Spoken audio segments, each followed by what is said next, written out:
We're going to cut to the chase and get right into the action in the town of Simsboro. Westbound mixed freight MARSH is seen cruising through the siding track with KCS 4619 and a Jeep in tow leading the way. You'll notice the green signal for the main. This means that the westbound is clear of the switch a few miles back. An eastbound train is also making decent speed to the control point 110 and will not have to stop for the meet. The eastbound meeting with KCS 4619 is the eastbound counterpart train MSHAR.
A few weeks later, I'd be in the Monroe area.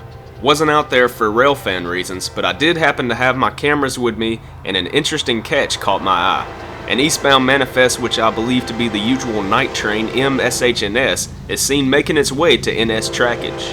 What caught my eye is the 4th unit, GLLX 717.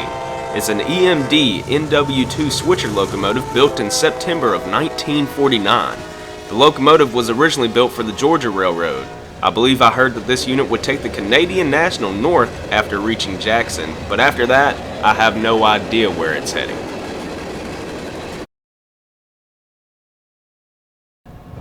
East of Arcadia at Walnut Creek Road, I went heritage unit hunting for the first time in months.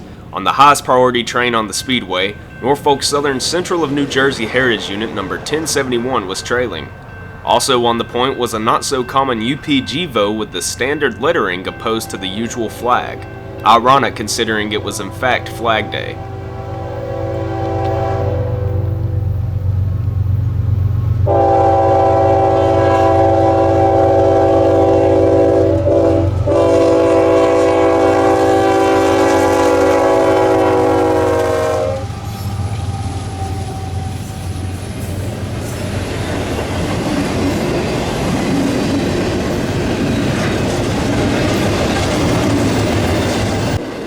The ZLCAI was the first train that we'd see on the Speedway with mid-train DPU units.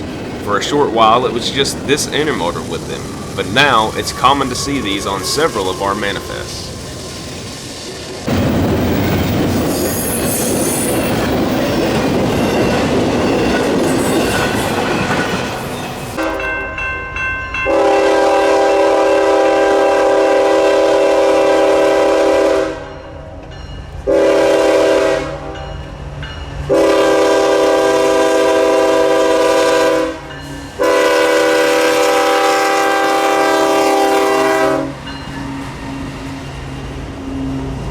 Barely making it in time, we find ourselves at milepost 0.67 at control point East Beauvais. This is right by the Mississippi River Bridge and the point where the Vicksburg sub transitions to the Meridian sub. Intermodal IATDA is seen slowly passing by.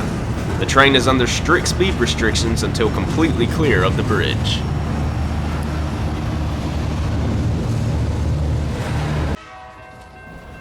Crossing into the state of Mississippi, we find the reason why we were further east than usual.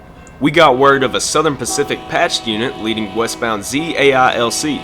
Realizing it wouldn't make it to our neck of the woods by daylight's end, we ended up going all the way to Jackson to High Oak Yard. Now the racket you hear behind me is an AC-44 moving out of a small storage track to head back deeper into the yard.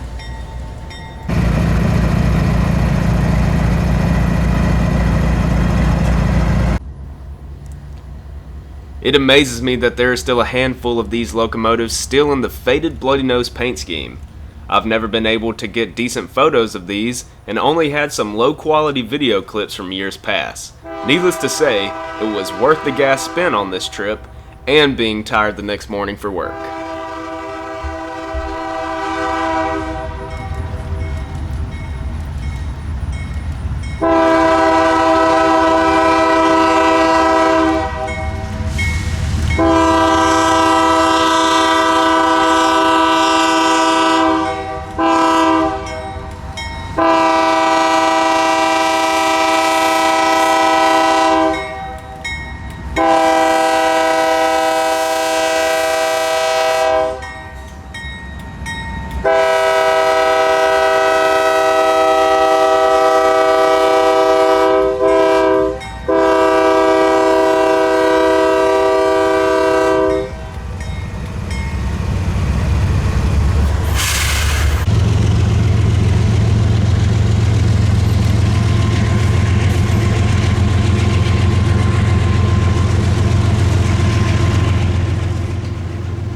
I hope you enjoyed another edition of our adventures out on home rails. If you did enjoy, consider leaving a like down below, and subscribe if you haven't already. As always, I thank you so much for watching the video, and I'll see you somewhere out along the rails.